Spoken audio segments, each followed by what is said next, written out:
the session big and small is always a very important question that we have when we talk about B Corps, but also when we talk about companies, sustainable companies in general. Are they discarded by big companies? Are big companies influencing them? For example, this morning we heard an example that Pim Wimmick, one of the first B Corps currently, was one of the first impact investors once. And they acquired the rights of Ben & Jerry for Europe. It was long before Unilever bought them. Then Unilever at a certain point in time acquired Ben & Jerry's, as you all probably know. But they acquired it in such a way that Ben & Jerry's never lost their say in the company. They have a board of 7 people, 5 are Ben & Jerry's and 2 are Unilever. And actually Unilever is not very happy with that, because basically they have nothing to say at Ben & Jerry's, and that is not always very helpful. So you see all those conflicts or potential conflicts or cooperations advantages. So we have invited 5 people that are all standing here that are big and small, not in size, but in the companies that they have. We have Dick Velings from Eneco. Dick, please have a seat. Anita is from Albert Heijn and Chief Sustainability Officer. And then we have, those are big companies. And then we have small companies. Now it sounds like we have the big and the small, but the small companies, great companies. We have Sander from the Good Roll, and he will say later on what he's going to say. We have Bert from the jeans, Mud Jeans. We have another one.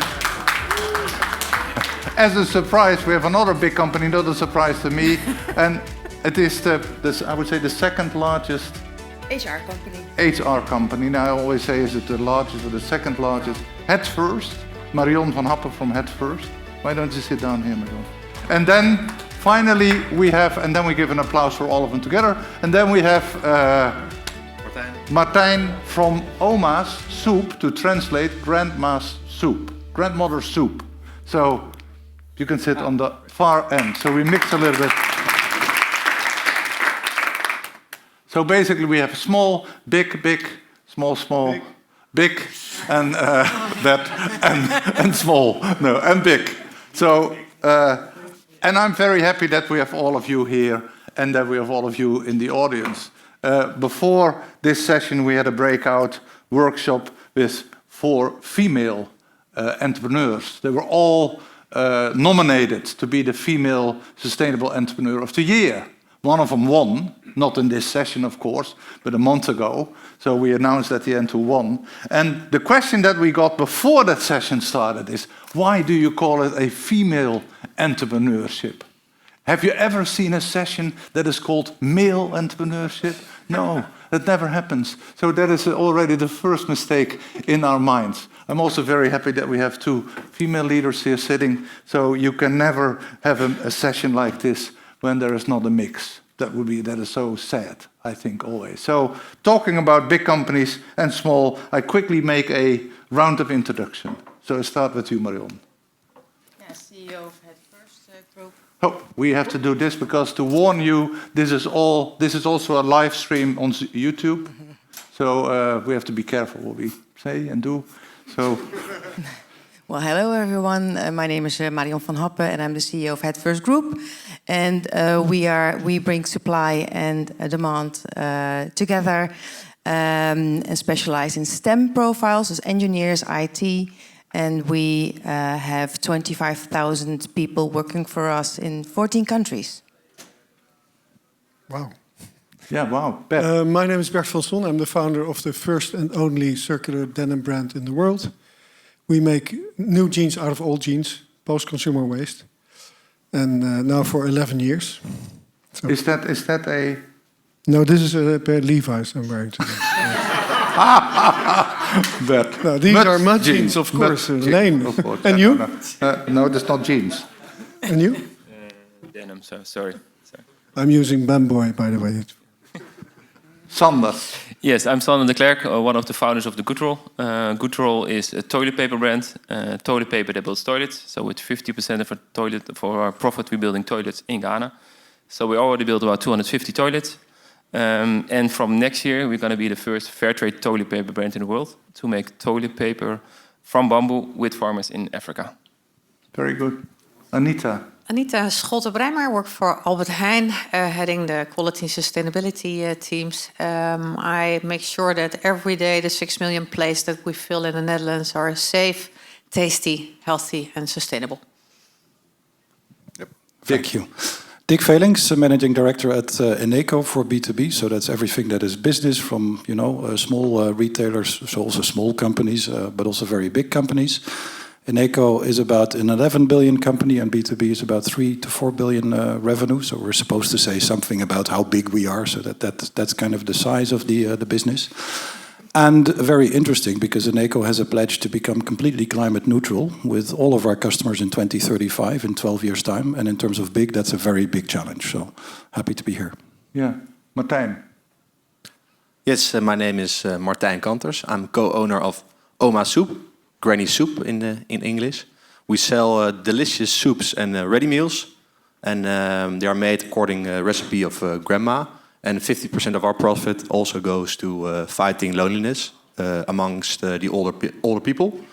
And our products are being sold at Albert Heijn. They are very tasty and healthy and sustainable. So. And I always wondered before we go on, Martijn, does your company has anything to do with your grandmother or anybody's grandmother? Yeah, my business partner Max, his grandma could make delicious soups. And it started with her, Oma Grootje.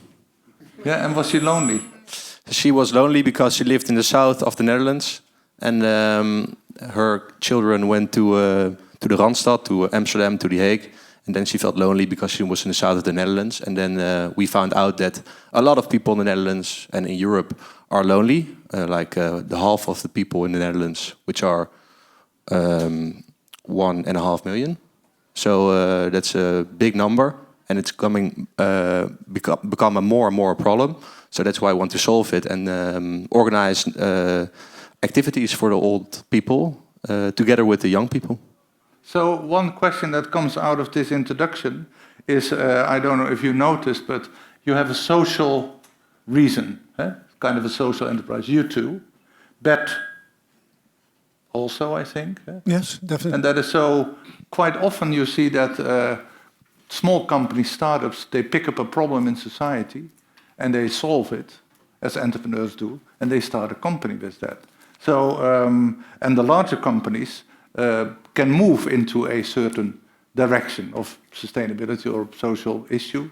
Is that, so my question would be to the big companies, is that, are you being influenced by what you see those social enterprises do, or do you pick up that, or how does that, does that have an impact on? I think it does. And us as a company, indeed, we started 100 years ago as the utility companies of different parts of the Netherlands. So we had a social purpose, providing energy to people, but then at some point in time we became a company. And I think about 25 years ago, we started realizing, just selling energy is not enough for us. And then we started thinking about the purpose that we have as a company.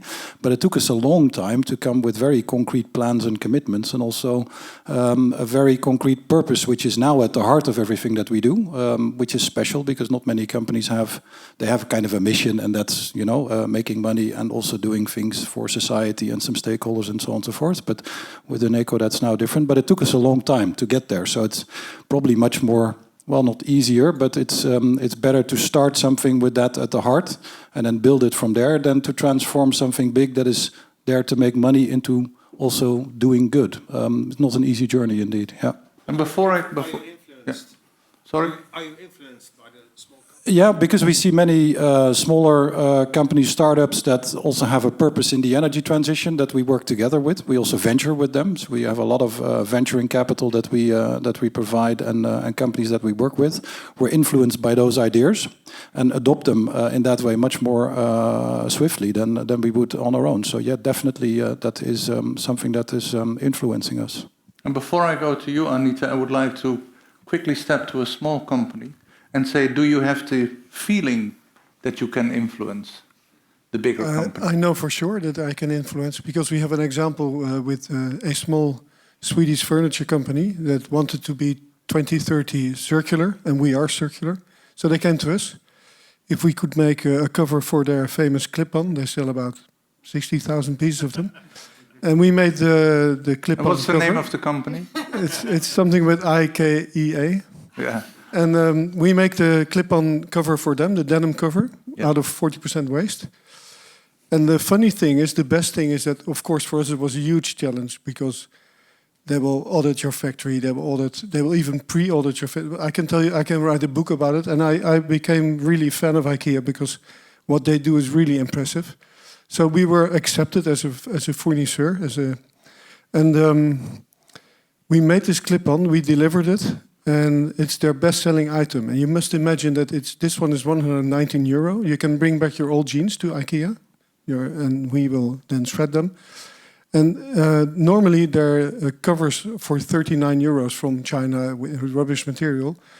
This one was a bestseller. So it means to me that even there you can, with their clientele, you still have a chance to pay a higher price for a fantastic product, which looks good.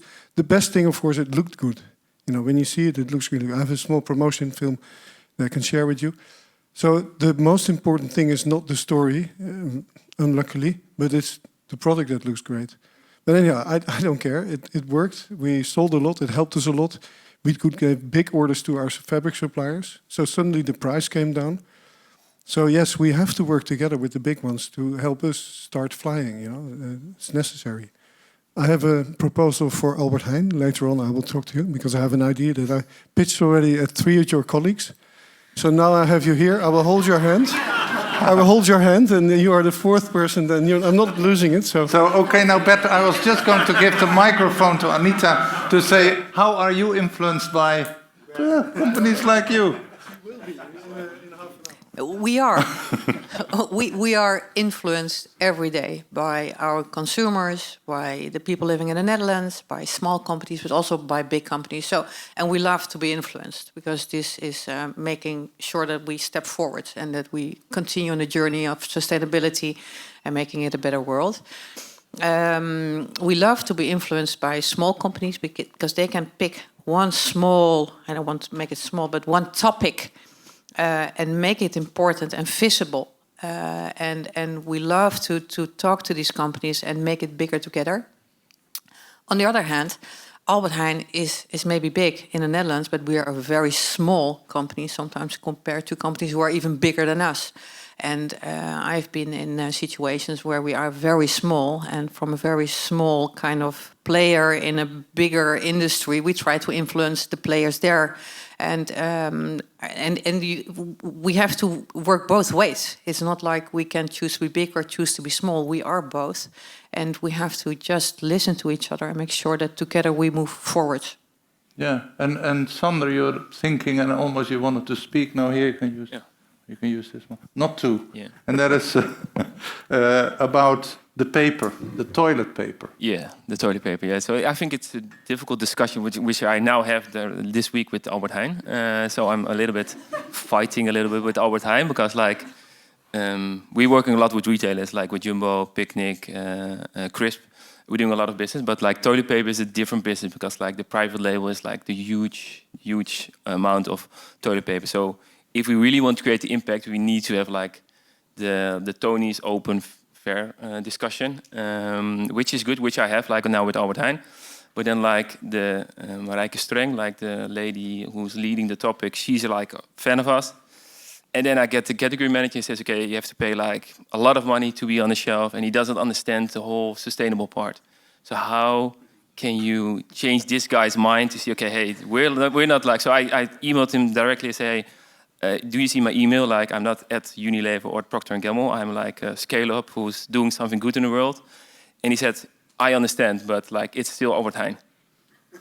Yeah, no, we are not going to do negotiation here, but at least the point is clear. But before we go on to that, Anita understands it, Sander, so well done.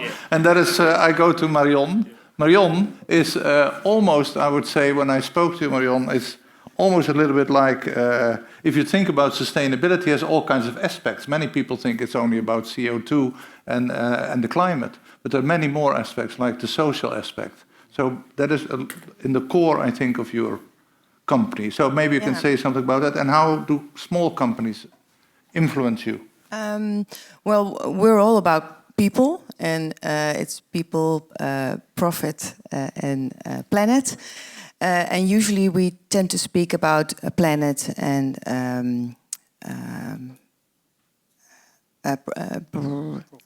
profit. And I do believe that you can make great profit with people involved, but it's also a large discussion. My role is to grow the business further on an international level, and my focus is to grow EBITDA, to make sure that we have enough money to roll out our business internationally. And what I learned from smaller companies is that they have a very bright and a different look at how to run a business. So we work with over 7,000 smaller companies who are supplier to us, and they give us great ideas, but also how to retain teams, how to be a great place to work. Because I learned that great places to work earn 7% more profit than other companies who are not a great place to work. If you talked about having a purpose, if you have a purpose which is clear to talent, you will gain 30% more profit. So it's a great learn from startups who think differently than, for example, my company. What is a large company? I still think it's a speedboat, but maybe it's more of a tanker.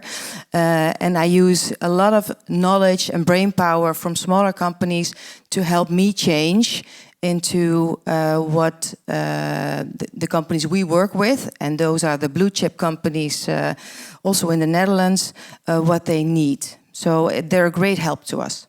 Yeah, but this morning we had Charlie McGregor in one of the panels, and Charlie McGregor once said that he has great difficulties to explain to his investors why they should invest in him and they're doing different. So you now just gave two numbers, like talented people. Talented people want to work in companies with a purpose, and then you gave another example of people great place to work. So that brings the purpose, the profit up, and that brings investors in. So. Big and small. Geert wants to ask a question. I have a microphone. No, Geert, no, because we have people outside that cannot hear you. Yeah. 1 second, yeah. Do you also reward the small companies for their contribution? Yes, we do. The companies we work with are usually small detacheringsbureaus. Temping agencies. And we don't mind if they're large or very small, but if they're specialized, we complement them with their expertise and we help them grow. So they like to work with us and we complement them with growing their business. Bert, sorry, and then I come to you, Dick. Can I add something? We started 11 years ago. We have a lot of talented attracted to us, that's true. Some start as an intern. We are now at our third sustainability manager. The first one left to Tommy Hilfinger.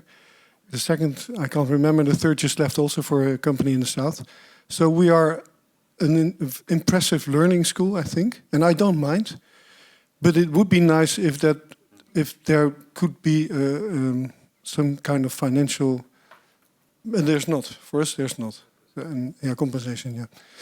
So we have to try to find a solution for this, I think. I don't mind to be the learning curve, and it's. I think it's good on your CV that you, in the textile industry that you've worked as a CSR manager in Mud Jeans, and I think it's fantastic for the people that have a chance in a big company to change from the inside, which is also important. It's part of our purpose. But still, it not always feels good because you have to start at zero again, or not at all at zero. That's not true. But you have to start halfway again and teach people again what you expect from them. Yeah, like a football player, soccer player. Yeah, yeah. Yeah, but maybe not the same Transfers. amount. But I will come to you. But after I go, I remind Dick. That question first because I have a different perspective. You have a different. Then we go to you. Yeah, I have a question also with the interaction of the small companies and the big companies. Normally, it's about eat or being eaten. That's the dynamic. If I look at the CSRD, that's our next tsunami. The big companies are well prepared for that. Small companies, it's really hard to adapt that. Also dealing with resources, water, all what I see from my perspective, we work a lot with small companies, but also big companies, is that the change in the game, also one of the tracks these days, is really how can we redefine our relation with each other? Because can we value the added value of small companies for innovation, and can we also can big companies help small companies to be adaptive in the for example the CSRD game, because that's what I see. It's they're independent and still there's a game of who has the biggest power. I think the CSRD and the UPV also, the EXP, is going to help us create a level playing field. So I'm happy with it because we're ready.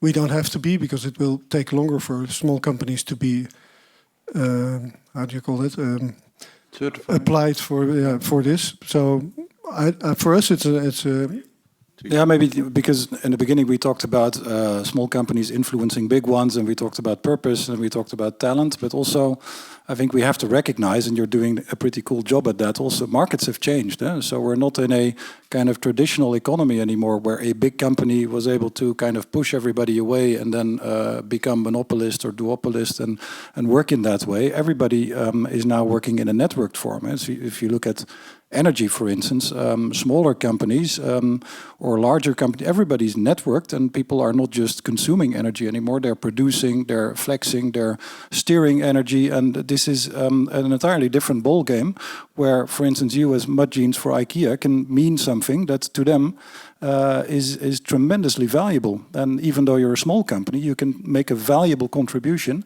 in an entirely different way because everything is networked now and it doesn't work the traditional way anymore. I think that's also an interesting perspective that doesn't go away anymore. And in terms of CSRD, maybe also good to add, you said big companies are well prepared. Well, start working at a big company.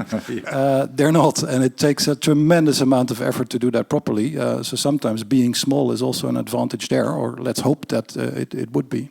The small companies don't have the CSRD need as urgently maybe as the... You have a question here. I have a dilemma I want to involve you as a panelist. I own two companies, small companies. One is a chocolate company that is currently the most sustainable chocolate company in the world on a scorecard. We have an industry scorecard called the Chocolate Scorecard. And all the big players are in that scorecard, and we are on the top of the scorecard. And now the scorecard people are saying, and I don't know how the discussion started, we actually want to do two scorecards, one for the big companies and one for the small companies. And I'm saying, I don't like that. We're competing in the same market. You know, you're using the same channels. We meet at the same customer's purchasing office. So why would you split us out? And they're not clear about it yet. They have their own conversation. So I just wanted to ask you whether you could give me some arguments for keeping one list rather than splitting that up into. Is that only in the chocolate business, or is that also in the jeans business? Scorecard. Are there scorecards for the most sustainable jeans? I don't know, to be honest. Sorry? Yeah, there are websites where you are quoted and you have, like Good On You, for instance. We are compared to everybody. I don't have I can't help you, I'm afraid. I come back to you, Anita, because you just earlier grabbed the microphone. So I can answer from the perspective of being a retailer. We are kind of dealing with 35 scorecards every year. And sometimes we're big and sometimes we're small. The idea of the scorecard is really to help all the companies on the scorecard forward, to make, give insight in where you can improve. So that's, I don't think it matters if you're big or small, you can always learn from the outcome. What is very important with all these scorecards is that the quality of the scorecard is good enough to give you the insight that is needed. And I think here the scorecards could be benchmarked among each other as well, because some scorecards I find very good and some of them I have room for improvement. So it's, I think you should move out of the discussion to split up big or small companies in a scorecard. How can you reshape the scorecard so it's good for everybody? Maybe I can make a sidestep to Martijn and Granny's Soup.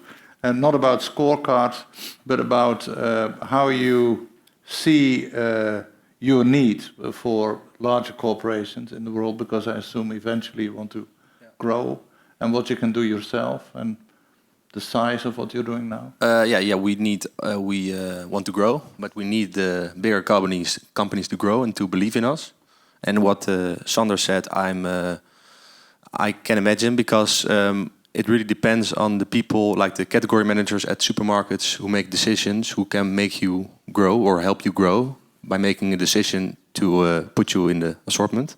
So we are really happy with Albert Heijn. The guy believes in us, so he helps us grow.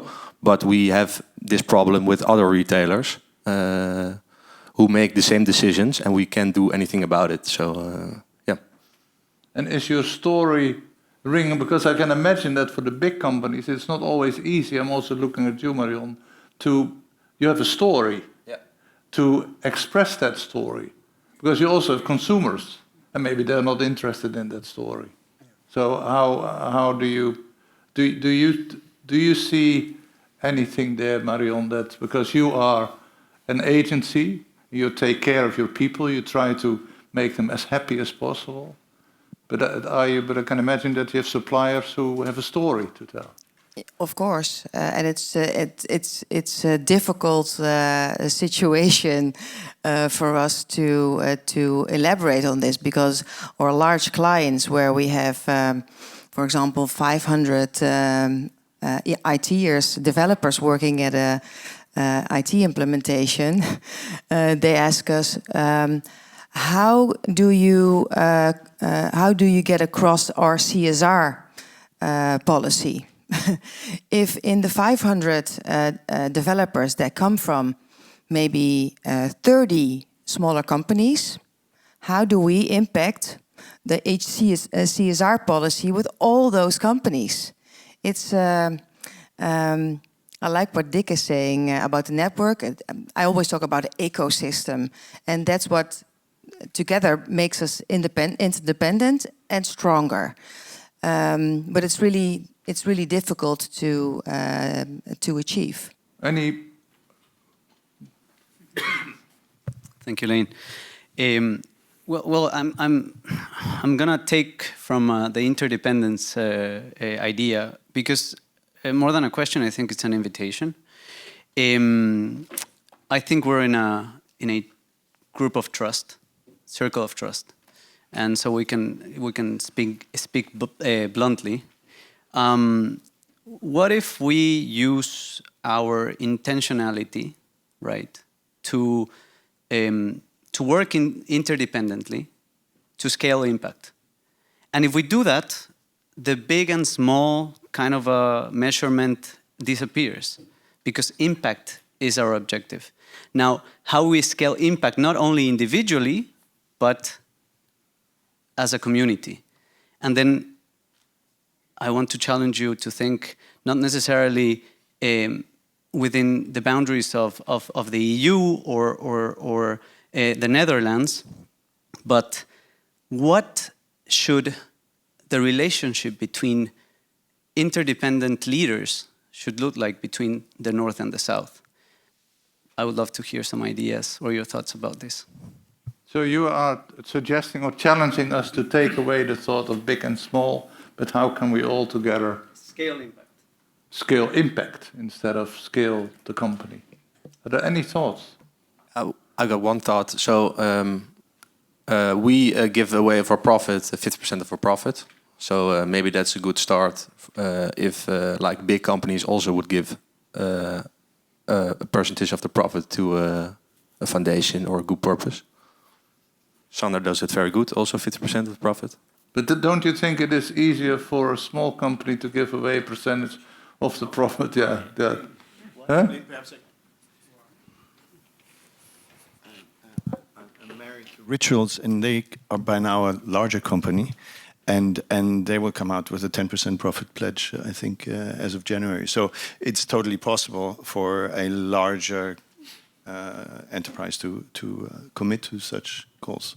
Yeah, not maybe when they own. I was meaning when they own shareholders. When the shareholders have to decide. How do you think? What do you think? And maybe also Marion, because Marion has also a strong shareholder. So maybe you.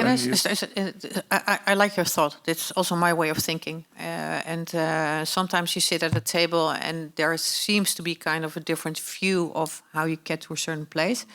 But when you start talking to each other about what is our shared goal, where do we want to go to together, there is always a way to find to work together or to find a solution. What is missing sometimes is the time or the urgency to sit together. But it helps me always to what is our shared goal and how do we get there together. And it doesn't matter if it's a small company, a big company, or government or an NGO, as long as you have this shared common ground. And then start from there, and yeah. And maybe Marion, you have strong private equity shareholders. Yeah, I work with the private equity shareholders, and they want a return in 3 or 5 years. And my goal is to bring our goal of the social return together with the return. Like I just said, becoming a great place to work, making sure that we can make impact so that we can give. And that idea is embraced. So not only profiting of the organic growth or buying companies, the buy and build strategy, but the idea that your company is more successful, gaining more profit when you are a sustainable organization. You want to add something, Dick? Yeah, because I was thinking about your question, and also big or small companies and more difficult or less difficult. I think it can also come in different forms. So for us as a company, we were purchased by Mitsubishi Group about 4.5 years ago, and they bought us with a tremendous amount of money and lots of expectations. And then about a year after, we kind of wanted to really commit ourselves to becoming climate neutral. Also because there was lots of people within the company really wanting this. And then we came up with a plan to say we want to become climate neutral with all of our customers in 2035. For an energy company with 15 million tons of CO2 footprint every year, scope 3, so including the customers, this is really difficult. And our shareholders, they were looking at us like, you are crazy. You cannot, you will not have a company anymore. This was literally said by the shareholders in supervisory board meetings and so on and so forth. And then we started thinking about it and developing this idea. And in the end, we together agreed to this commitment, which costs a tremendous amount of investment. If we would not have the kind of dropping CO2 line every year, we would be able to make much more money. But this is our contribution to society. So it can be money, it can be a profit pledge, but it can also be this type of pledge. And with that, we try to show to the energy sector, you can actually do this. You don't have to say 2050, 2060, that type of stuff. You can actually do this much faster. So the contribution can also become in that format. And in terms of leadership, I think this group here, you guys, you were showing, the fact that you are together and you can have this discussion with Albert Heijn in this way, also shows us something about how big and small doesn't really matter if we're on this stage and kind of negotiating together. So that's also a mechanism that you can use. Maybe also a thought to add. Yeah. Bert. Yes. I'm very happy to share the loss with all of you, if you want. So, because we're not break even at the moment. We luckily have great shareholders that every year support us because they want our mission to succeed. So it's a difficult situation you're in. We do plant a tree for every jeans that comes back. So we try to do things within our small scope. But it's hard. I don't know how you feel, but it's hard as a small company to break even at the end of the year, trying to fulfill your purpose and change a whole industry. And you're in the middle of a crowdfunding campaign. Yeah, we're doing crowd equity, so everybody can buy a share of us. And for us, like maybe good to, we're talking with a lot of equity funding or private equity funds. And the big problem is what we're having now is because of we donate 50% of our profit, they don't invest in our company. So it's like a crazy situation where we're now in. So it's like the big impact funding. I'm not calling any names, but like the big ones, they don't invest in us because we're doing the 50% for net profit. So it's, I think.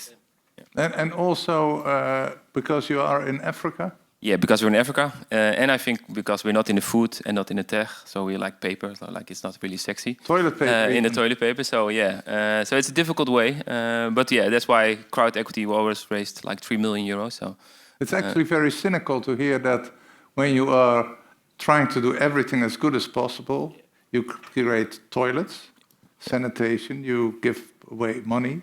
You have labor. I really like this week we got like from a big African fund, like they're funded by the big Dutch FMO, all big ones, and they just told in email, we're not going to invest because you don't donate 50% of our profits. I say, how is this possible, really? Yeah. And you are profitable. You donate 50% of our profit, they don't want that. So if we stop it, they're going to invest.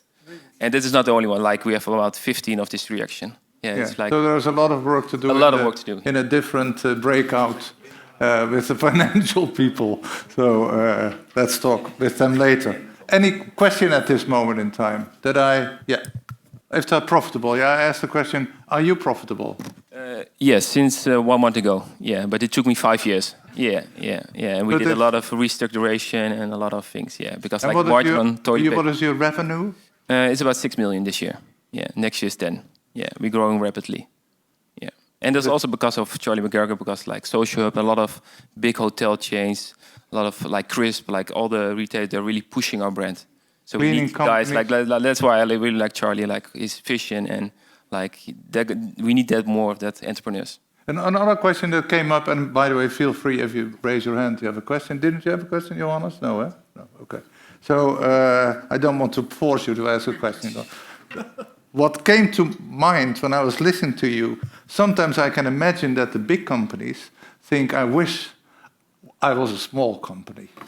Because then I could really, and sometimes I think that the small companies think, I wish I was a little bit bigger in my, can you give some examples? Because I wish I would be a small company for a reason, that I can be much easier, I don't have all the shareholders, I can do what I want, can you share some of those feelings that you have?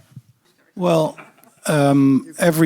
basically every day, I wish I would be a smaller company. And I consider myself to be an entrepreneurial spirit. That is difficult in a big company, particularly if they become corporate. But think about innovation. Innovation is tremendously difficult in this environment. There are people running around with gate reviews and formats and PMOs and stuff like that. You cannot innovate in that way. So every day I try to educate people in my company. Throw away all of this stuff. Just put 10 people in a room. Let them work. Let them fail. Let them do stuff. We refuse to do that because we're putting in money. We want to control it. We want to count it. We want it. So it's every day that I think about this. And ideally, of course, what we would do is we would ask smaller entrepreneurs to come into our ecosystem and to kind of do this together with us. So there's a lot to learn, but you have to cease to be afraid because you have IP rights, you have rules, you have all of this stuff. But there's a lot to gain from working together in a different way. Yeah. Do you ever wish that you would be a big company, Martijn? The biggest soup company in the Campbell? Yeah, we want to be the biggest company, of course, but in soup. Yeah, I worked at a corporate company myself for the first 2 years of my working years. It was terrible. So I like it now to work in a small company and that things go fast and that we can make decisions and it goes fast. So, but and what of the speed could you maybe need at Albert Heijn, Anita? Is there something that you say, wow? Yeah, my first job was also in a very small company, 20 employees. I find it a very difficult question to answer because within Albert Heijn, the different departments, you can consider them as being a small company within the company or a small department within the company. The good thing of working in a bigger company is that we have departments specialized and they're very good at doing certain things very fast and very good. While working in a smaller company, it's kind of finding out yourself how this works, take your own decisions. So it's not kind of better or worse. It's kind of finding the best way within the situation you are to make the best and the quickest and the most impact in the situation. And within Albert Heijn, we have several different ways of working together. We have kick teams if we want to move very fast, but on a short term have to result in 3 months. But if there's kind of a long-term plan and you have more time to think about it, we have strategy teams, and so it's. I like working in both and kind of environments, and I think you have to shape this yourselves in whatever company you are. And Bert? Yeah, the size we have now is too small, and it's difficult to. We have to compete with the big ones, the Levi's and the G-Stars. That means consumer wants to buy a very nice pair of jeans, full stop. That means also that you have to excel in everything you do. This fitting has to be perfect, the washing, the everything. And for that you need the best people you can get. And we can't get always the best people because we just can't pay for it. So I wish we could be 3 times bigger. It would make things much easier. Yeah. And Marion, have you ever dreams about being small and that you, or some of the elements of a small company? Well, I think I try to do, because I see myself as an entrepreneur, and I try not to make a corporate of the company. And of course, we're with 450 people, and it's a HR tech company, so we have a very large productivity. But if you're growing very fast, you tend to hire for every expertise a new person.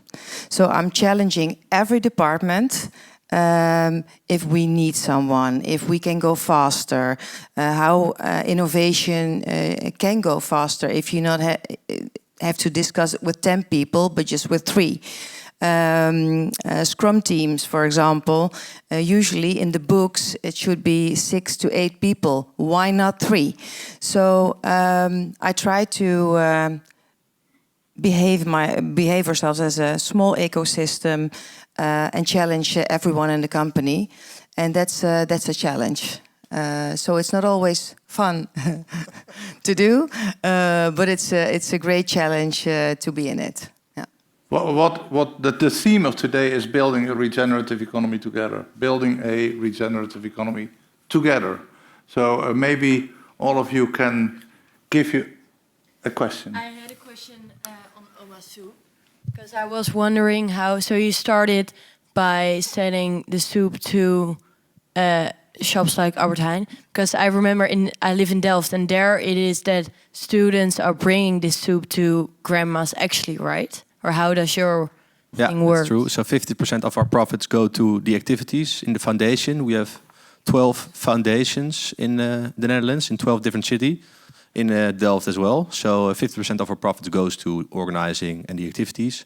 And we started with cooking days, so bringing old and young people together and making soups.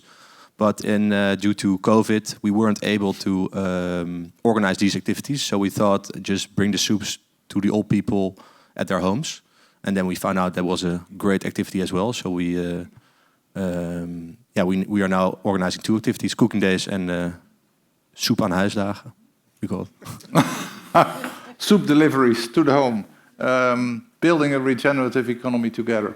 How do you contribute to that, Bert? To what? Sorry. Building a new economy. Well, like I said, the example of IKEA is there, and we are searching other partners. And we also work with smaller companies that want information from us, designers that would love to work with us, things like that. We have somebody in Holland taking our old jeans and making things of it, like curtains or little etuietjes or things like that. So yeah, it's from both sides. We're in the middle. Anybody else who wants to say, how do you really make a big impact? Yeah, I think making toilet paper with farmers. I think we're the first one in the world who's made it. So I think that's like a big thing. And we can not only make toilet paper, but also like diapers, sanitary pads. So we also now looking into a cooperation with Yoni and other big brands to see if we can make the bamboo pulp for them in the future. So yeah. So and the question that, because for you, I think if you tell the story, it's in a couple of minutes you can say, I make toilet paper, we're the first. But and people say, wow, wow, wow. But I can imagine that for Albert Heijn, sometimes people say, yeah, but there is a lot of plastic and they are, so it is much more difficult. So do you feel that pressure sometimes, that you want to move in a certain direction and you cannot go quick enough? Every day. Oh, okay, good. Yeah, because there's always another step you can take, and there's always a client, a customer, or a supplier or an NGO pointing you out where you can do better, and this is great. So I sometimes say I'm the department that receives the most fan mail from everybody, and this is good intentionally, giving feedback on what we can do better, and this is very helpful. And I was thinking about your question, Lena, and the thought that comes to my mind is whatever we do, we need each other to make more impact. And also today I've met great people where I feel I have a connection with, where I made new connections to make the next step. And I would love to talk to you guys on where can Albert Heijn make things different, or where we can find a way forward together. So I hope to talk to you after this session. But it starts with a personal connection. As you said during the opening, I met Tom van Aken from Avantium in Rome 2 years ago. And yesterday we've announced a great cooperation, but it starts with a personal connection, and we should keep that personal connection in place. So thank you for organizing today.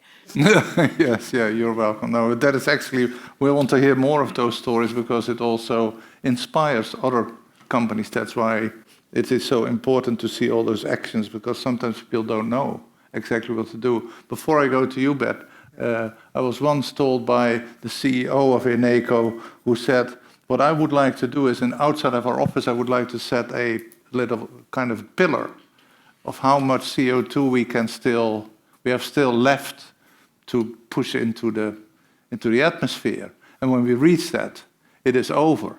And he said, I would dare to do that. Do you know what I'm talking about? Yeah, definitely. And he said, I wish that other companies would do that. Yeah. So outside of the companies, of the buildings of all those companies, you see how far they are and how much is still left for them to put in. And then you really put people to the...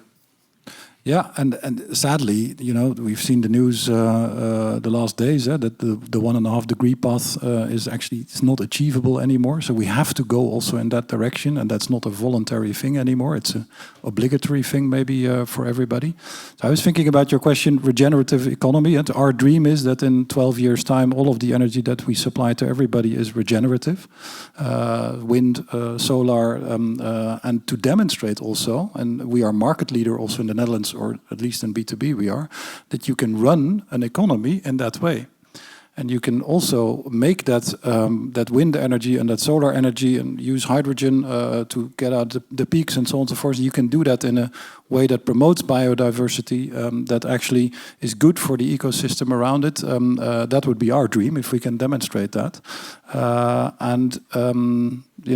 I hope that people will follow. So indeed, we want to also shout this out to society and show you can actually do this. There's no need to kind of be afraid or to say, it's too difficult and so on and so forth. There's no time to wait. Absolutely not. Yeah. Bert. Yeah, there's not only cooperation between big and small companies. We work a lot with universities. We invent things together. Our dot on the horizon is to make a 100% post-consumer waste jeans. So Amsterdam will become our cotton supplier. And that's working really nicely. And with that, we go to our suppliers and we help them take the next step. So there's not only big and small, there's also universities, there's the government. I think it's bigger than only companies. The ecosystem is much bigger. Is there one final question from anyone in the audience? Because then, Cheng. Thank you. Can you hear me? Yeah. So question actually for Martijn and Sander. I'm very curious. So I've considered actually the same for my business. So I have a group of companies, small companies, thinking about the pledge, giving 50% away. But as a business, you have to invest and keep on investing if you want to make the impact medium and long term over generations. So how did you make that decision? Because my thought is, I don't have investors, okay? But I asked advisors and friends, what do you think of this idea? And I got big pushback as well, while they are not investors, right? They say, if you want to do that in your, stichting, right? In your foundation, right? But don't do it in the business, because the business is in a competitive environment. It's fierce. So reinvest your resources, allocate it in the right way, so you can make the true long-term impact you want to make. Yeah, I believe that it's from the first day we started the company, we did the 50% for not profit, and I already thought that the last 5 years we didn't make any profit. So what we did is that we already like building toilets with our own money. So we believe that 50% of our profit is our story. So that's why like 40% of the hotel business is ordering our toilet paper because of this story. So without this story, we didn't sold any toilet paper, in my opinion. So it's for us, it's like our vision and like. It's our power, and like that's why our brand is there, because people like it. People know the brand from the nice vehicles around it. That's nice, but the story, because we're doing a lot, 90% of or 80% of the business B2B, who's ordering it without it, it's just about the story. So the story is like why the good role is making the revenue. So that's why we believe the 50% is our key driver. So you still have to face that challenge later on. Oh, I don't mind. So we find the right partner when it's time. So don't worry. Yeah. Yeah. So thank you for that. We are nearing the end. So maybe I can ask you all to say in 1 or 2 sentences, let's say a call to action. What would you like for them to do? Or maybe you can also say call to action to yourself. What do you like to do yourself, Martijn? Well, whoever wants to start, so because Martijn is still thinking, is there anybody? Dick? Well, I very much like the idea of mixing small companies, big companies, the capabilities that the different organizations and structures have. So be open, be collaborative. In the old economy, we were all closed and we didn't, really want to work together. But that's changed now. So call to action is be open and collaborative. Marion? Well, kind of the same. Let's throw away the T-shirt system from small to XL and cooperate and only talk about ecosystems. I'm going to be very direct. Where are jeans? Yeah, it's the only way you can help us. And talk about it and be proud of it. And tell me if the fit is not good or something like that. And wipe your ass with what? No, I think everybody can change the world with a simple thing like with toilet paper. So that's the easy one. And I think what we do a lot with other B Corp companies, that we cooperate a lot also with other brands, like with other B2C brands, or we connect our consumers with other consumers. And I think like the collaboration between the small also have to be with the bigger one, because then you make the impact together. Yeah. Anita? Yeah, maybe the suggestions for the small companies: don't consider yourself being small. Think big and act big. And for the bigger companies, be modest and listen to the smaller companies. But we're all equal if the idea is brilliant.